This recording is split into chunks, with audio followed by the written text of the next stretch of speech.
큰 위안이 됐습니다. 또 이렇게 자리에서 또 하나님 귀한 말씀을 전할 수 있게 해주신 또 정남교 목사님과 또 늘 기도해 주시는 성도님들로 인하여 참으로 감사드립니다. 이렇게 또 약 1년 만에 저희가 다시 3월부터 이제 오후 예배를 시작하게 됐는데 정말 이 믿음의 진보가 또 저희에게 어떤 또 하나님의 선하심을 우리가 또 볼 수 있을지 참 기대가 됩니다. 그래서 계속해서 기도해 주시고 함께 해주시면 감사하겠습니다.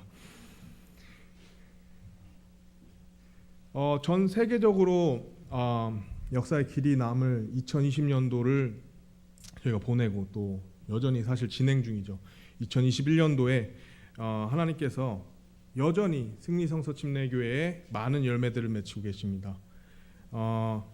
여전히 그분은 누구보다 신실하게 자신의 사역 또 자신의 농사일을 하고 계시죠. 어쩌면 우리에겐 불확실하고 불안정한 이 현실 속에서 그 누구보다 열정적으로 지금 터를 다지고 계시고 또 우리 나무라고 하면 그 나무를 가꾸고 계신 게 바로 하나님이신 것이죠. 저는 승리성서 침례교회가 이러한 불안정한 현실 속에서도 여전히 열매가 맺혀지는 모습을 보면서 그 열매를 보며 하나님께서 승리성서 침례교회를 정말 사랑하고 계신다는 것을 볼 수 있습니다. 두 번째로 제가 하나님께서 승리성서 침례교회를 얼마나 사랑하시는지 알 수 있었던 부분은 바로 뒤에 있는 표어입니다.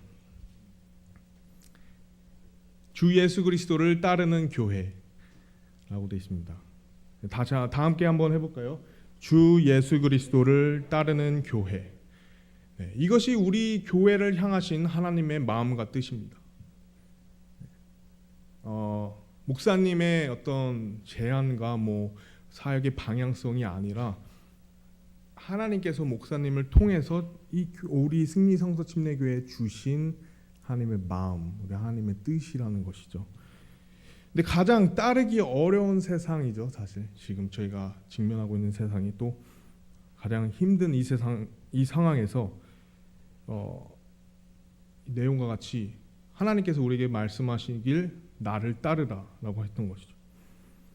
왜냐하면 저는 그렇게 생각합니다. 우리가 가장 어렵고 따르기 힘든 이 상황 속에서도 여전히 주님을 신실하게 따르는 교회가 된다면 그에 맞는 신실하신 하나님의 그 선하신 계획과 뜻이 이루어질 것이기 때문입니다. 저는 그게 무엇인지 사실 모르겠습니다. 저도 사람이고 아무것도 예상을 할 수 없는 상황이라 모르지만 분명한 것은 하나님께서 선하신 계획과 뜻이 있다는 사실입니다.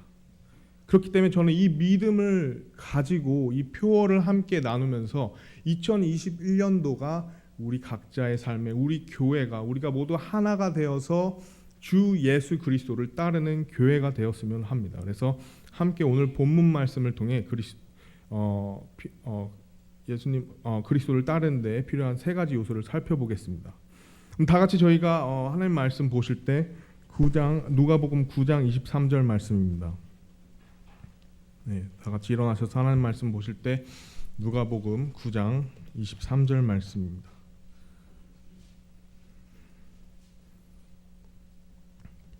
저희 다 같이 한 목소리로 읽으실 때 누가복음 9장 23절입니다. 시작.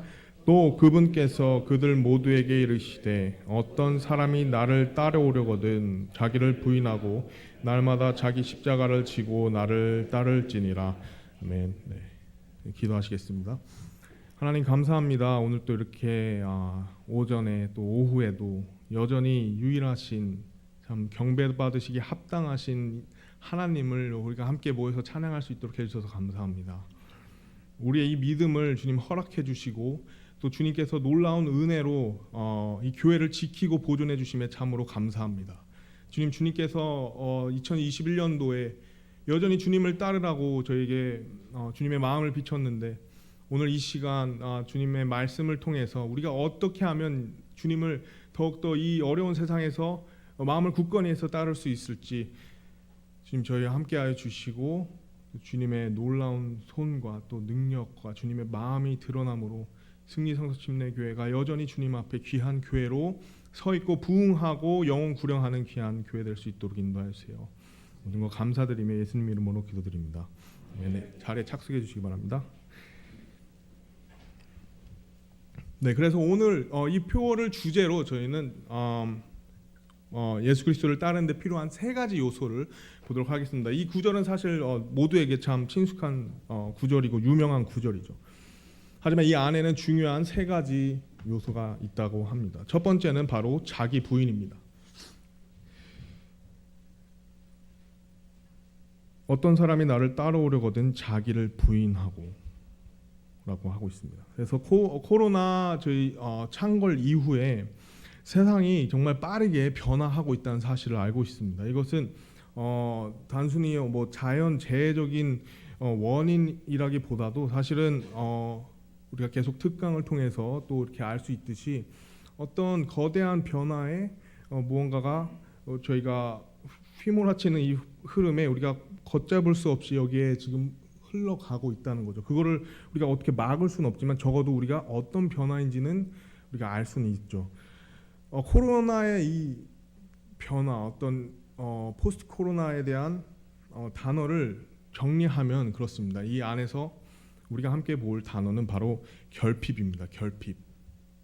모든 것이 제한되어 있고 또 그것으로 인해서 우리에게 결핍이 생긴다는 거죠. 근데 사람이 결핍이 생기면 과연 어떻게 할까요? 본능적으로 사람은 결핍이 생겼을 때 우리는 그것을 채우려고 하는 본성이 있습니다. 여기 각자 계신 우리 성도님들께서 태어난 시기와 어떤 때가 다를지라도 우리에게 공통적인 것이 있다면은 우리가 다 어린 아이의 시기를 겪었다는 거죠. 근데 그 어린 아이 때 전 저 4명의 조카를 봐서도 알지만은 아이가 배가 고프면 소리를 내죠. 크게 울죠. 그러므로 이제 아이가 배고픈 것을 알고 우리가 아이에게 젖을 물리고 또 먹임으로 그 배고픔의 욕구를 충족하는 것처럼 인간의 본성은 그 결핍을 채우는 데 있는 것이죠. 그렇다면 그 결핍은 어디에서 왔는가 하면 우리의 죄로 인해서 왔습니다. 인간이 죄를 선택함으로써 그에 따른 결과는 무언가 해결할 수 없는 결핍, 빈 공간이 생긴 것이죠. 이것은 우리는 분명히 말씀에 의하면 하나님과의 관계가 끊어질 때, 하나님의 형상이 파괴됐을 때 우리가 그 안에 이제 결핍이 생기고 그것을 우리는 어떻게든 채우려 하는 것이죠. 그래서 코로나는 우리에게 그런 결핍의 어떤 극치라 할까요? 그런 부분들을 저에게 참 그런 영향력을 끼치고 있습니다. 육체적으로 우리가 다행히 감사하게도 교회는 아직까지 뭐 그런 감염의 소식은 없지만 그래도 육체적인 것이 아니더라도 이 코로나는 우리에게 어쨌든 영향력을 주고 있다는 것이죠. 그것이 바로 결핍이라는 것이죠. 근데 이 결핍을 해결하시기 위해서 오신 분이 계신데 바로 예수 그리스도시라고 이신 것입니다.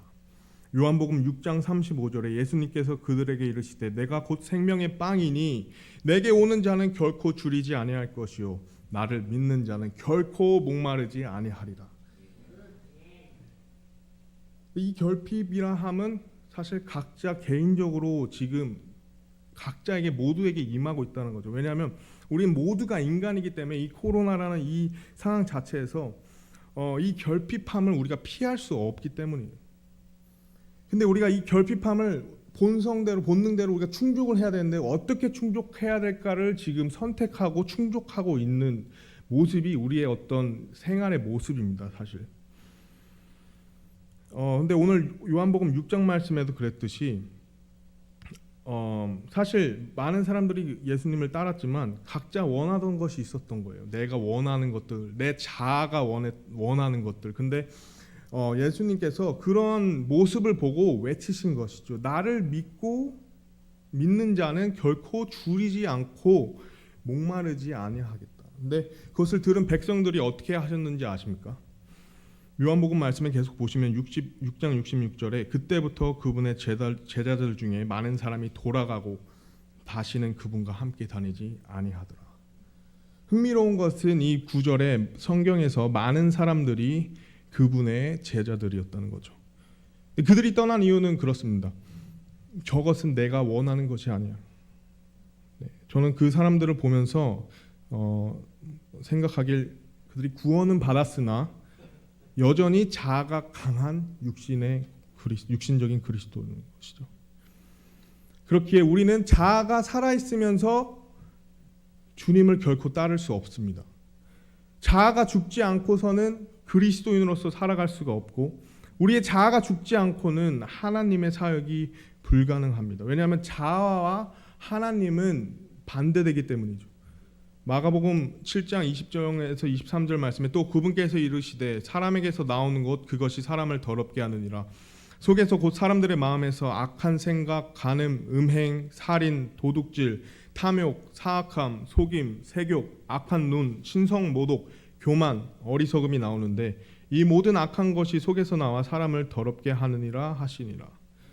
로마서 3장 4절 후반부 말씀에 참으로 하나님은 진실하시되 사람은 다 거짓말쟁이라 할지어다.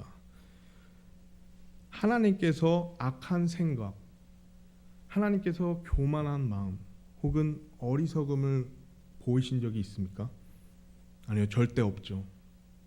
하나님께서만이 말씀하면 진실하시고 모든 인간은 거짓말쟁이, 즉 모든 인간은 죄인이라는 것이죠. 근데 우리에게도 여전히 옛 자아가 있고 또 믿지 않는 사람은 그 자아에 의해서 살아간다는 것입니다. 근데 그 결핍된 이러한 상황 속에서 우리는 예수님을 통한 충족보다도 내 자신이 원하는, 내 자아가 원하는 것을 선택해서 지금 그것을 충족하면서 살고 있는 세상인 것입니다. 더 나아가서 오늘날만큼 우리 자아를, 우리 자신에게 이만큼이나 만족하게 하고 편안하게 하고 이만큼 우리가 원하는 것을 충족시켜주는 때가 없었습니다. 예수님께서 말씀하십니다. 누가복음 17장 26절 27절 말씀에 노아의 날들에 이루어진 것 같이 사람의 아들의 날들도 그러하리라. 노아가 방주로 들어간 날까지 그들이 먹고 마시고 장가가고 시집가더니 홍수가 나서 그들이 다 멸하였느니라. 우리는 세상을 보면서 말세, 정말 말세구나, 이제 곧 예수님께서 정말 공중에 재림하시고 우리가 휴거할 때라고 그 세상에 일어나는 일들을 보면서 우리는 말하죠. 주변에 일어나는 일들을 보면서 그 현상들을 보면서 우리가 생각하기 쉽고 말하기 쉽습니다. 하지만 저는 진정한 말세의 징조는 바깥에만 있다고 생각하지 않습니다. 가장 중요한 것은 우리의 내면의 모습이, 우리의 마음이, 우리가 그리스도인으로서의 어떤 마음을 갖고 있냐, 그리고 그에 대한 태도가 어떠하냐가 사실은 정말 예수님이 가까이 오셨는지 오신 때인지를 알 수 있는 것이죠. 노아의 날들에 먹고 마시고 장가가고 시집가고 하는 그 모습은 자아 도취하는 삶의 모습인 것입니다. 그때에 예수님께서 오신다는 것이고, 우리가 지금 이러한 결핍함이 가득한 속에서 우리도 모르게 우리 자아가 원하는 것들을 충족하려는 강한 욕망이 있는 지금 그런 세상 속에 살고 있다는 것이죠. 또한 이것을 알라, 즉 마지막 날들에 위험한 때가 이르니라. 사람들이 자기를 사랑하며, 마지막 날들에 위험한 때가 있는데 그때의 시작이 사람들이 자기를 사랑한다고 하고 있습니다. 누구에게나 사실 똑같은 상황이고 누구에게나 똑같은 결핍이 있습니다. 그것을 제가 부정하지 않지만, 그런데 우리가 과연 그것을 무엇으로 채우고 있는지, 그것이 우리에게 중요한 것이죠. 그리고 우리의 그 채움이 세상 사람들과는 달라야 되는 거죠. 세상 사람들과는 달라야 된다는 것이죠.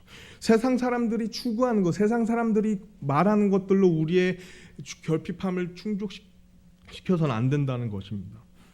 그 말은 곧 내 자아가 부인되어야 된다는 것이죠. 그리고 예수 그리스도로 채워져야 된다는 것이죠. 그것이 그리스도인의 삶인 것입니다. 갈라디아서 2장 20절 말씀에 내가 그리스도와 함께 십자가에 못 박혔으나 그럼에도 불구하고 사노라. 그러나 내가 아니요 그리스도께서 내 안에 사시느니라.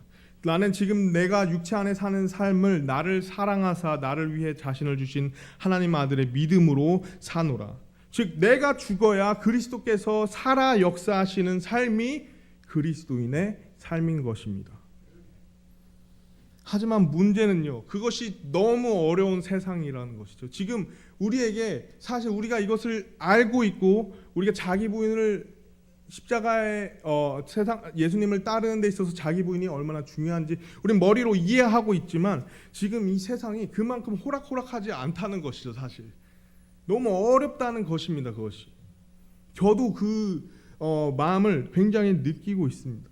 우리가 머리로는 이해하고 인지하는데 그것이 너무나도 안 되는 오늘날 세상 속에 우리가 살고 있다는 것이죠. 하지만 하나님께서는 그 어떠한 상황 속에서도 모든 것이 가능하다 하셨습니다. 그리고 우리가 여기 자아를 가장 쉽게 부인하고 주님께 내려놓는 방법이 있는데 그것은 바로 주님의 높고 위대하심을 내가 아는 것이죠. 세상에 많은 과학자들이 있는데 그 분야가 있는데 그 분야 중에서 가장 우울증이 많이 걸리고 또 자살률도 높은 과학 분야 과학자들이 있다고 합니다. 어딘지 혹시 아십니까? 바로 천문학자들입니다. 네. 그 이유는 이 광활한 우주의 신비를 쫓아다니고 또 끊임없이 연구하다 보면 이 지구가 그냥 한 톨의 그냥 작은 먼지와도 같다는 거죠. 그 사실을 그 천문학자들이 깨닫는 순간 그 지구 안에 나라는 존재가 과연 이 광활한 우주에 얼마나 작은 존재인지 그것을 깨닫는 순간 말할 수 없는 그 우울함과 또 허무함을 갖고 그것은 이제 그 도중에 연구를 포기하는 사람들도 있고 그럼 그것을 어떻게든 극복하려고 하다가 이제 또 극단적인 선택을 한다고 합니다. 굉장히 안타까운 일이죠. 만일 그들이 그렇게 작고 정말 아무것도 아닌 것 같은 자신을 두고 그러한 나를 너무나도 사랑하셔서 그 큰 우주 만물을 창조하신 하나님 예수님께서 나를 위해서 십자가에서 친히 피 흘리시고 죽으시고 부활하셨던 사실을 그 사람이 알았다면 그의 허무함은 기쁨으로 됐을 거고 그의 인생은 허무함이 아니라 인생의 진정한 가치를 깨달으면서 그 인생은 완전히 변화될 수 있을 것입니다. 나를 위해 창조주께서 내 죄값을 지불하셨구나.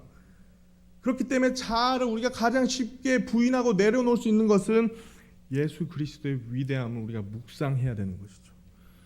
그분의 말할 수 없는 사랑과 형용할 수 없는 은혜와 또 모든 것을 아시고 모든 것을 하실 수 있는 분이시지만 우리를 위해서 끝까지 인내하시고 우리를 참아주시고 우리에게 격려해 주시고 우리 인도해 주시는 또 나의 기도를 또 들으시고 나의 기도를 이루어 주시는 그리고 무엇보다 온 우주 만물을 창조하신 창조주를 우리가 기억하고 깨달을 때 우리는 스스로 주님 앞에 우리 자신을 내어놓을 것입니다.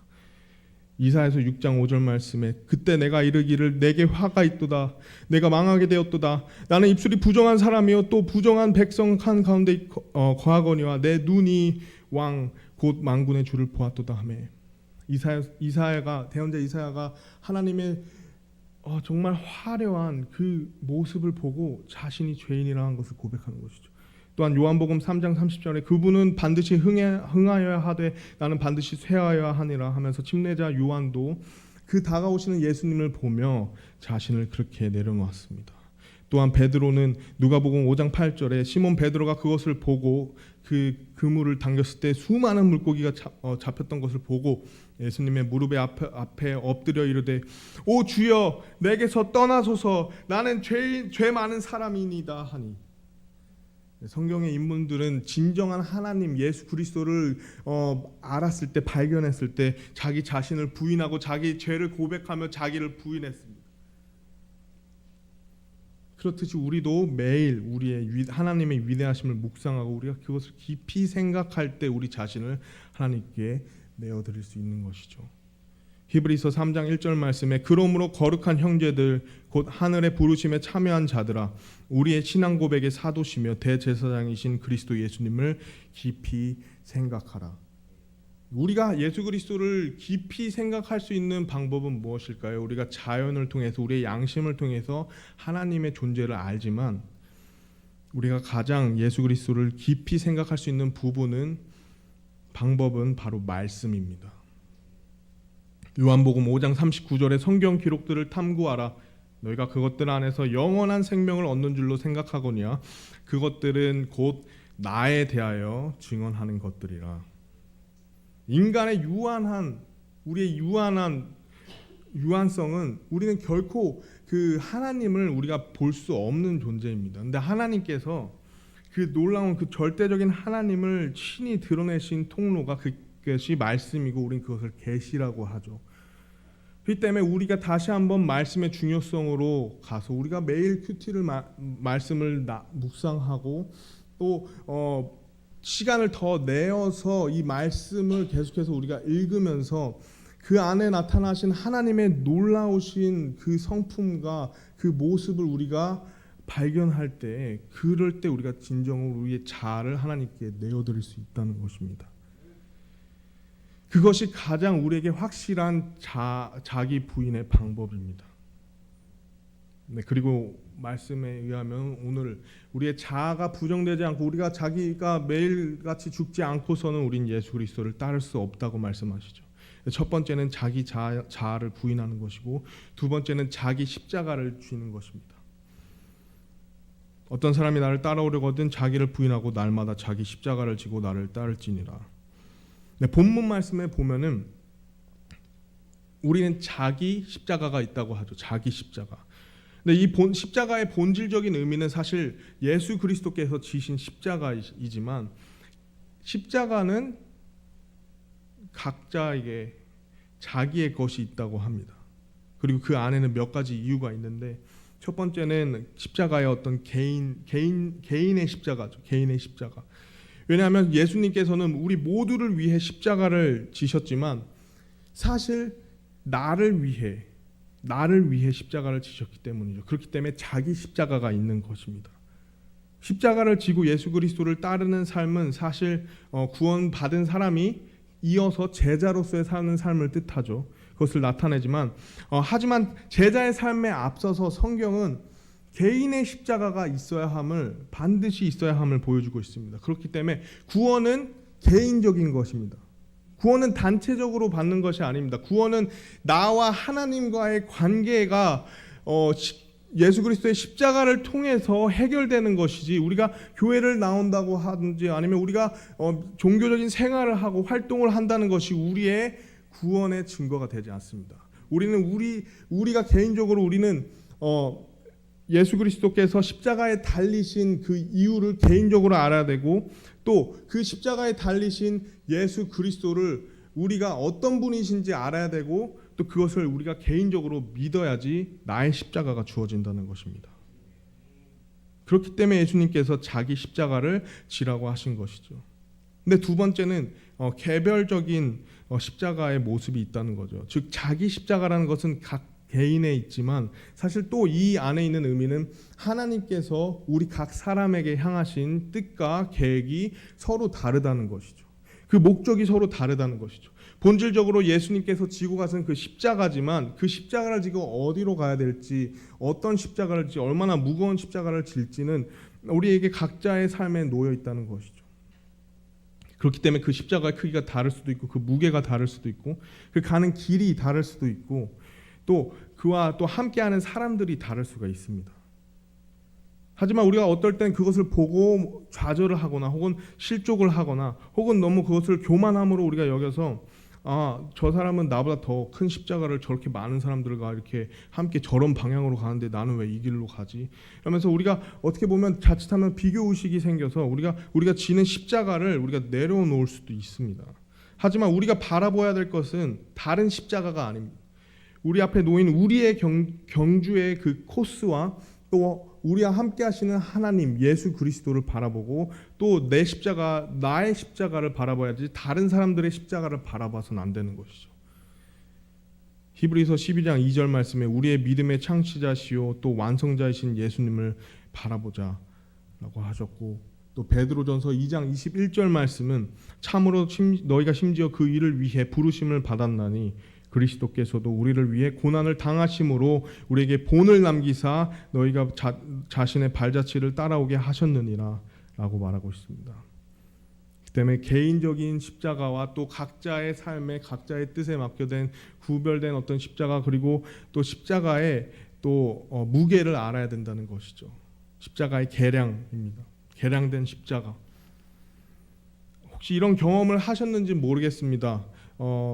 내가 믿음의 온전한 삶을 매일같이 이 십자가를 지고 살아가는데 어느 날 이 십자가가 너무 무거워서 내가 이 믿음의 삶을 이 십자가를 잠깐 내려놓고 있음에도 여전히 나에게는 무언가 무거움이 느껴진다는 거죠. 여전히 나의 삶 속에서 나는 십자가의 무거움인 줄 알고 그 십자가를 내려놨는데 여전히 나는 무거움을 느끼고 있다는 거죠. 저는 그런 경험을 해봤었습니다. 근데 그 이유를 보니 그 이유는 분명했습니다. 왜냐하면 우리가 십자가의 무게라고 생각하는 그 무거움이 십자가로부터 온 무거움이 아니기 때문이죠. 그럼 어디서 왔을까요? 성경 말씀은 그것을 명확하게 보여주고 있습니다. 첫 번째는 세상의 무거움입니다. 출애굽기 2장 1절로 11절 말씀에 어떤 내용이 나오냐면 저희가 다 읽어보진 않겠지만 모세가 이제 아론과 함께 파라오에게 가서 이제 이스라엘 백성을 이제 하나님의 명령과 또 뜻을 가지고 파라오 앞에 그 뜻을 보입니다. 이제 내가 출애굽하겠다, 이집트로에서 나오게 하겠다. 파라오 너는 나의 하나님의 백성인 이스라엘을 넘겨줘라. 근데 당연히 단칼에 파라오가 거기서 이제 거절을 하죠. 그러면서 모세와 아론에게 말하기를 너희도 가서 너희 짐이나 지라라고 말합니다. 그리고 그 상황이 끝난 이후 파라오가 어떤 명령을 내리냐면 파라오가 바로 그날 백성의 작업 감독들과 그들의 직무 수행자들에게 명령하여 이르되 너희는 이전과 같이 벽돌을 만드는 데 필요한 집을 백성에게 더 이상 주지 말고 그들이 가서 스스로 집을 거두게 하며 또 그들이 지금까지 만든 벽돌의 수요대로 그들에게 부과하고 거기서 조금도 줄이지 말라. 그들이 게으름으로 소리질러 이르기를 우리가 가서 우리 하나님께 희생물을 드리자 하나니 그 사람들에게 더 많은 일을 주고 그들이 그 일로 수고하게 하여 헛된 말에 주의를 기울이지 못하게 할지니라 하였더라. 그렇듯이 파라오는 그 이스라엘 백성이 당시 겪고 있었던 그 일의 무게를 더욱더 무겁게 만든 것이죠. 그러므로 그들이 하나님을 잊고 또 하나님을 알면서도 이 일에 치여서 이 일의 무거움에 빠져서 살고 있는 것이죠. 근데 누군가 이 말씀을 보면서 정확하게 내 회사에서 일어난 일이다 라고 또 생각하실 수 있습니다. 왜냐하면 이 일은 단순히 출애굽 그 당시 일어났던 일이 아니라 지금 현재에도 이 공중의 권세 잡은 자에 의해서 하나님을 잊게 하려는 그의 고도의 전략인 것이죠.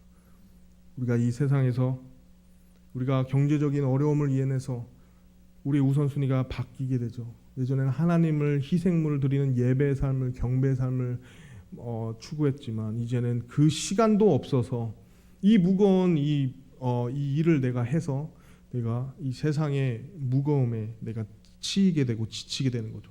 그렇게 되면 동시에 십자가의 무거움이 나에게 더 무겁게 느껴지지만 실제적으로 나에게 무거워진 것은 세상에서 주는 그런 무거움이라는 것이죠. 그리고 우리는 그 무거움을 잘 분별해야 되고 그 무거움을 잘 알아야 된다는 것이죠. 두 번째 무거움은 바로 나를 무겁게 하는 모든 것들입니다. 히브리서 11장 1절에 이렇게 나와 있는데요. 그러므로 증인들이 이렇게 큰 구름을 이루며 또한 우리를 둘러싸고 있으니 모든 무거운 것과 너무 쉽게 우리를 얽어매는 죄를 우리가 떨쳐버리고 인내로 우리 앞에 놓인 경주를 달리며. 두 번째는 모든 무거운 것입니다. 이것은 하나님 앞에 죄는 아니지만 십자가를 지고 따르는 우리의 삶 속에 그 삶을 무겁게 하는 것들인 거죠. 어떤 한 목사님께서 이거에 대해서 굉장히 좋은 예를 보여주셨는데 경주하는 선수가 그 경주에 앞서서 자기에게 가장 그 경주에 효율적인 신발과 운동화와 또 반바지와 또 운동복을 입고 나와야 되는 그 경기에서 마치 그렇게 입고 오는 것이 아니라 저처럼 이런 양복에 구두에 벨트를 하고 넥타이를 매서 그 경주에 임하는 것과 같다고 했습니다. 즉 그 자체가 복장으로 봤을 땐 멋있어 보이지만 그 경기에는 비효율적이고 합당하지 않은 그런 복장인 거죠.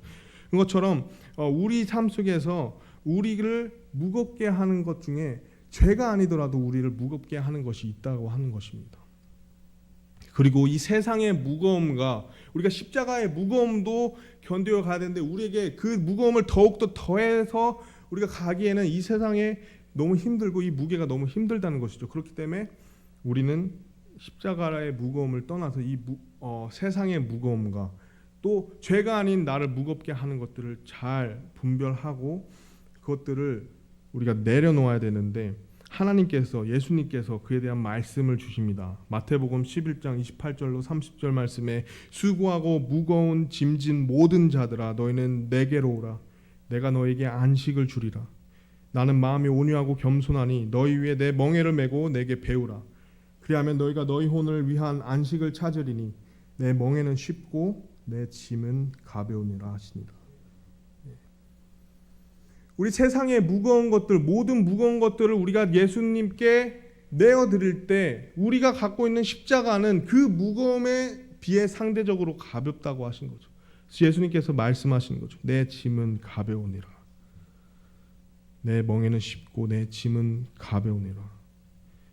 그렇기 때문에 우리가 우리 삶 속에 그 무거움을 잘 분별해야 되는데 한번 우리가 삶을 뒤로 하고 내가 지금 나의 생활 패턴 속에서 내가 무겁게 하는 것들이 무엇인지 우리가 한번 정리를 해보면서 그 무거움이 십자가의 무거움이 아닌지 우리가 알 수 있는 방법은 이 무거움이 우리의 믿음의 삶에 우리의 십자가를 지고 가는 삶에 영향을 주고 있다면 그것은 십자가의 무거움이 아닌 것이죠. 그래서 그것을 우리가 잘 분별했을 때 우리가 그것을 잘 또 예수님 안에서 그것이 가벼워졌을 때 우리는 계속해서 제자로서의 삶, 예수 그리스도의 삶을 따라갈 수 있다는 것입니다. 그래서 자기 부인 그리고 자기 십자가를 지고 마지막으로 자기 주인을 따른다는 것이죠. 예수 그리스도.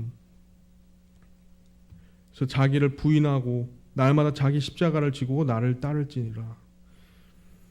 예수님의 지상 사역 기간에 다양한 모습들을 볼 수 있었습니다. 특히 앞서 보았던 요한복음 6장 말씀과 또 본문 말씀 누가복음 9장 말씀을 보면 참으로 많은 사람들이 예수님을 따랐다는 사실이죠. 그중 정말 예수님을 열정적으로 따랐던 사람들이 있었는데 흥미로운 사실은 예수님을 따랐던 참 많은 사람들이 각자 참 다양한 이유와 동기가 있었다는 것입니다. 그리고 그들이 추구하고 바라던 그 동기와 그 이유가 충족되지 않았을 때 그들은 하나둘씩 떠나기 시작하죠. 각자의 삶으로 각자의 편했던 삶으로 돌아가기 시작합니다. 즉 원래 삶으로 돌아갔다는 것이죠. 누군가는 예수님을 단순히 대언자로 따르고 있었고 누군가는 자신의 도덕성을 위해서 도덕성을 위해 예수님을 따르는 사람이었고 누군가는 단순히 예수님이 행하시는 기적을 보기 위해 따랐고요. 또 어떤 사람은 예수님을 의심하는 사람도 있었고 또 그냥 친구 따라서 예수님을 따르는 사람도 있었고 굉장히 다양했던 거죠. 자신의 병을 낫게 하기 위해서 혹은 이스라엘이 해방이 된다면 내가 한 자리를 예수님과 함께 차지하여서 통치하겠다라는 자신의 명예를 위해서 따르는 사람도 있었죠. 근데 오늘날도 마찬가지로 예수님을 단순히 성인 군자로 또 종교의 어떠한 창시자로 또 자신의 어떤 명예로 예수님을 드러내지만 자신의 이익을 위해서 혹은 어떤 사람들은 예수님을 사회적 운동가, 해방가로도 보고 따르는 사람도 있습니다. 하지만 오늘 우리가 이 말씀을 통해서 내가 따르는 예수님은 과연 나에게 어떤 분이신가? 라는 질문을 우리는 스스로 해봐야 됩니다. 그리고 성경 말씀을 통해 우리가 보았고 또 하나님께서 말씀하시기를 우리가 따르는 예수님은 주 예수 그리스도셔야 합니다. 예수님의 이름의 의미가 무엇입니까? 여호와는 구원이시다. 네, 마태복음 1장 21절 말씀에 그녀가 아들을 낳으리니 너는 그의 이름을 예수라 하라. 이는 그가 자기의 백성을 그들의 죄에서 구원할 것이기 때문이라 하니라. 그렇기 때문에 우리가 따르는 예수님은 먼저 우리를 구원하신 구원자이십니다. 우리가 먼지와 수증기 같은 죄인, 나 같은 이 죄인을 위해서 친히 십자가를 먼저 지셨고 친히 자기를 먼저 부인하셨고 친히 하나님의 뜻을 위해서 그 갈보리 십자가 언덕에서 피 흘리시고 죽으시고 묻히신 지 3일 만에 부활하신 그 예수님을 우리가 따르고 있다는 사실이죠. 그리고 주는 바로 우리 삶의 주인이라는 것입니다. 나는 이미 죄의 노예였고 세상을 따르는 자였고 또 진노의 자녀였으나 나를 이제는 핏값으로 사시고 나를 죄에서 자유케 하셔서 이제는 하나님을 따르는 하나님의 자녀로서 거듭나게 해주신 그 분을 내가 따르는 것입니다. 또 그리스도는 기름 부음 받은 자로서 유일하신 하나님의 아들 또 하나님이시고 또 그분을 우리가 따른다는 것입니다. 온 우주 만물을 창조하신 창조주이시고 또 이 놀라운 성경 말씀의 주인공 되시고 또 역사를 주관하고 계시고 지금도 함께 하시는 그 역사의 주관자 되시는 또 우리 교회의 진정한 머리가 되시는 또 우리를 위로해 주시는 그 위로자를 우리가 믿고 따른다는 것이죠. 지금도 여전히 우리를 위해서 중보하시는 그 중보자로서 또 여전히 우리 교회를 위해서 이 믿음의 반석이신 예수 그리스도를 우리가 따른다는 것이죠. 또한 그분은 영원부터 영원까지 계시는 살아계신 하나님이시죠. 지금도 계시고 전에도 계셨으며 그리고 무엇보다 앞으로 오셔서 자신의 온전한 또 유일한 또 절대적인 자신의 의로 이 모든 세상을 통치하실 그 예수 그리스도를 우리는 따르는 것입니다. 만왕의 왕 또 만주의 주를 우리가 따르고 있는 것이죠. 그렇기 때문에 저는 예수님을 따르는 것이 부끄럽지 않습니다. 저는 예수님을 따르는 것이 부질없다고 하는 사람들의 생각에 동의하지 않죠. 오히려 예수님을 따르는 것을 내가 부지런히 하려고 해도 늘 부족합니다. 그럼에도 예수님을 따르는 것에 나의 시간, 나의 에너지, 나의 모든 비용과 값이 들지라도 저는 그것이 전혀 아깝지 않습니다. 낭비라고 생각하지 않습니다.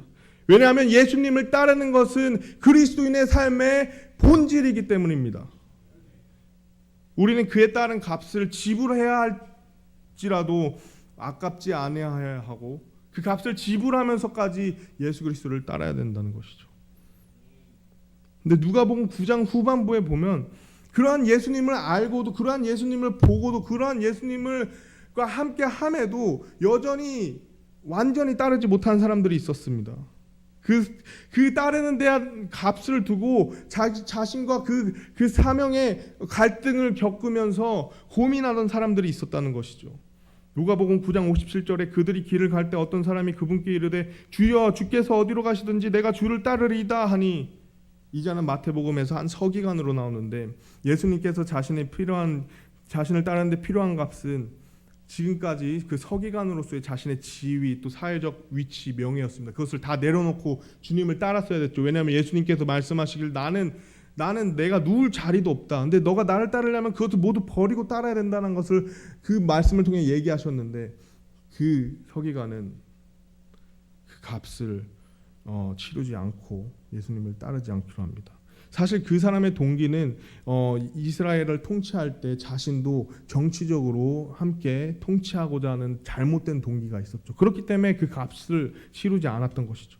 또 누가복음 9장 59절 말씀에 또 다른 사람에게 나를 따르라 하시거늘 여기선 예수님께서 다른 사람에게 직접 말씀하십니다. 나를 따르라. 이분은 굉장히 복받은 사람이죠. 근데 그가 이르되 주여 먼저 내가 가서 내 아버지를 장사진에게 허락하옵소서 하니 이 사람은 예수님께부터 먼저 따르라고 부르신 그런 어떤 특권이 있었던 자지만 또 언제 돌아가실지 모르는 그 아버지를 지켜보면서 자기가 장례식을 치른 후 따르겠다고 하는 것이죠. 이것이 아버지가 이미 돌아가셔서 장례를 치러야 된다는 것이 아니라 이제 그 때가 가까워졌기 때문에 언제가 될지 모르겠지만 자기가 그것을 지키고 오겠다라는 것이죠. 그런데 이 말씀을 통해서는 또 우리에게 어떤 것을 보여주냐면 우리의 우선순위를 두고 예수님께서 또 말씀해 주시는 것입니다. 나를 따르기 위해서는 우리의 우선순위가 너를 위한 삶이 아니라 예수 그리스도를 위해 너의 우선순위에 대한 그 값과 그 희생을 치를 때 너가 나를 따를 수 있다는 거죠.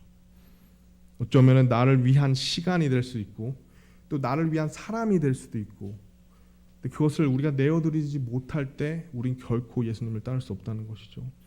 또 마지막으로 누가복음 9장 61절 62절 세 번째 사람이 나오는데, 또 다른 사람이 이르되 주여 내가 주를 따르겠나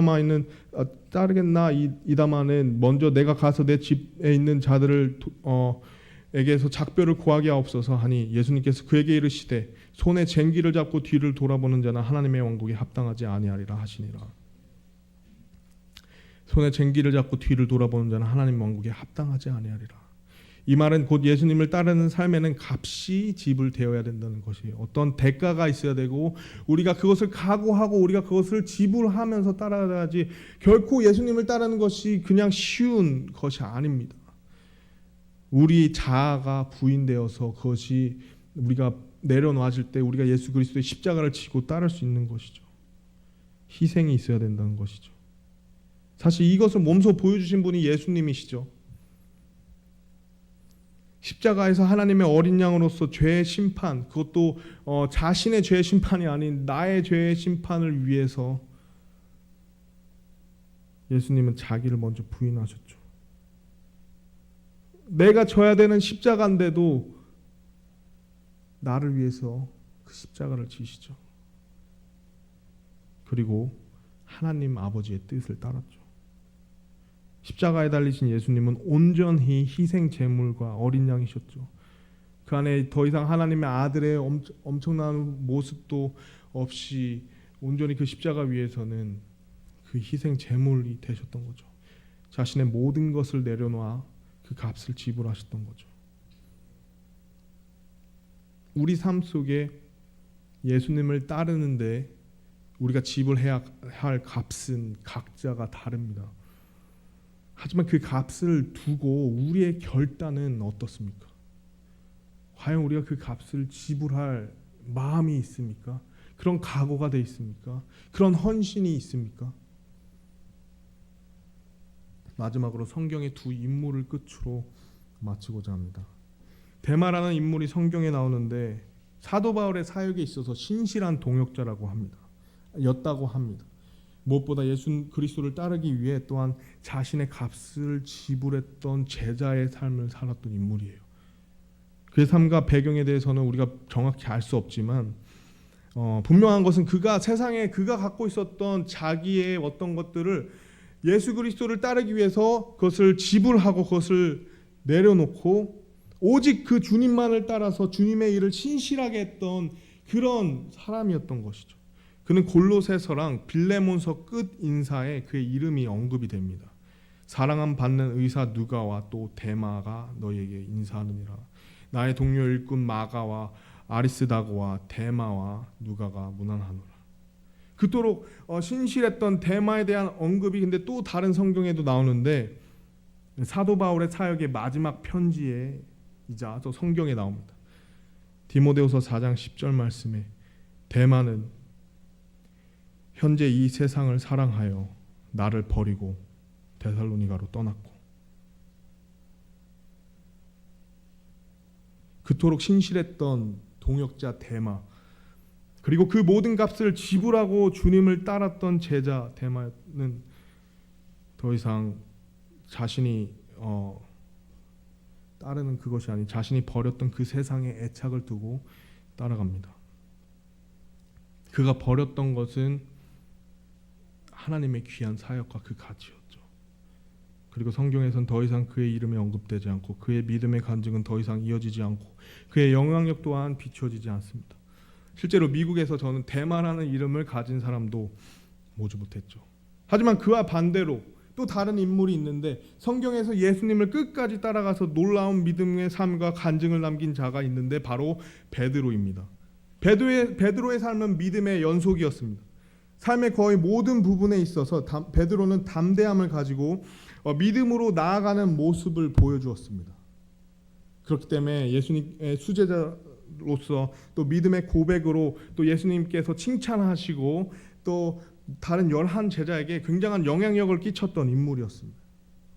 물론 그의 삶에 어려움과 실패도 있었지만 예수님께서 그를 회복시켰을 때 다시 한번 그는 힘을 얻고 오순절 날에 담대하게 예수 그리스도를 선포함으로 3,000명이 넘는 3,000혼을 예수님께로 인도하고 침례주며 교회에 더하는 오순절 역사의 놀라운 획을 긋는 그런 믿음을 남깁니다.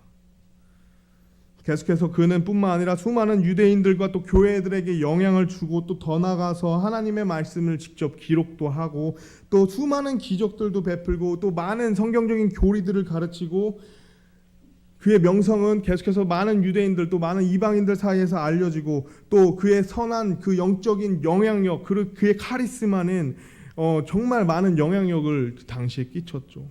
그리고 그는 끝까지 예수님의 제자로서 자신의 믿음을 지키고 신실하고 충성된 삶을 살았습니다. 그의 끝은 비록 순교였지만 그 순교의 모습조차도 끝까지 나는 더 이상 예수님을 부인하지 않겠다라는 그런 각오로 십자가에 거꾸로 매달려 죽었다는 그런 전승도 있습니다. 그의 믿음은 거기서 끝나지 않습니다. 여전히 이 말씀을 통해서 2000년이 지난 지금 우리에게도 그의 믿음과 그의 간증은 우리에게 많은 도전과 또 격려가 되죠. 또 내가 넘어졌을 때 그 베드로를 보면서 다시금 내가 힘을 얻을 수 있는 그런 여러 가지 모습을 보여주면서 우리에게 영향과 도전이 되어주죠. 또 대마는 다르게 저는 미국에서 피터라는 이름을 가진 사람을 굉장히 많이 봤습니다.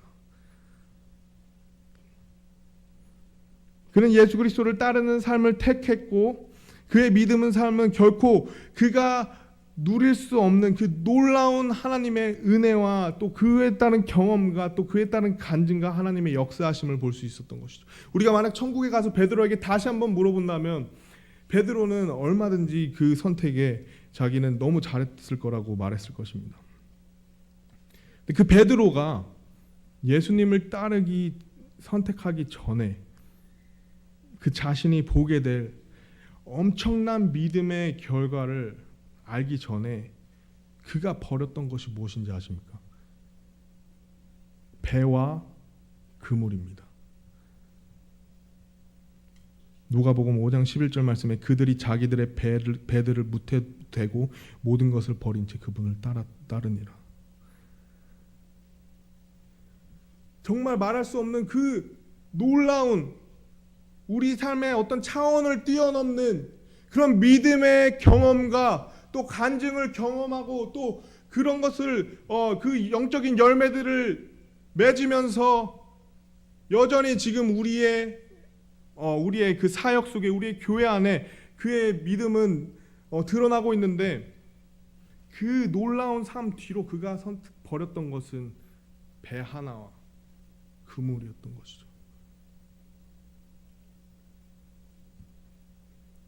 우리 지금 손에 들고 있는 것이 무엇입니까? 어쩌면 대개 우리의 일시적인 삶, 이 땅의 삶을 위한 것이죠.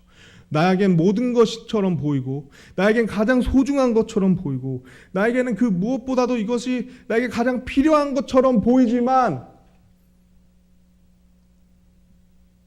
우리 베드로의 이 삶을 봤을 때 배와 그물은 그저 작은 아주 일부분이었죠. 그리고 그가 그것을 내려놨을 때 그가 얻었던 그 놀라운 영적인 복은 상상 이상이었습니다. 우리가 지금 무엇을 쥐고 계십니까? 그 작은 것 하나도 우리가 주님께 그것을 내어드릴 때 우리는 우리가 상상할 수 없는 놀라운 그 믿음의 삶을 경험하게 되는 것이죠. 가치 있는 것이죠.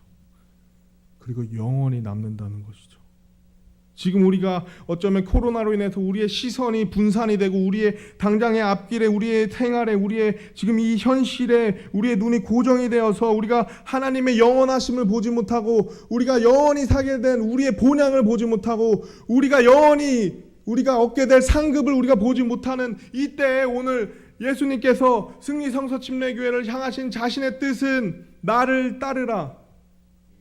그리고 그 값은 오늘 말씀처럼 나를 부인하고 나의 십자가를 지고 나의 주인을 따르는 것인데, 우리 다시 한번 우리의 마음을 확고히 주님 앞에 우리가 다시 한번 고정하여서 우리 2021년도에도 이 세상의 끝에서 여전히 예수 그리스도를 따르는 귀한 교회가 됐으면 좋겠습니다. 귀한 말씀 들어주셔서 너무 감사합니다. 다 같이 기도하시겠습니다.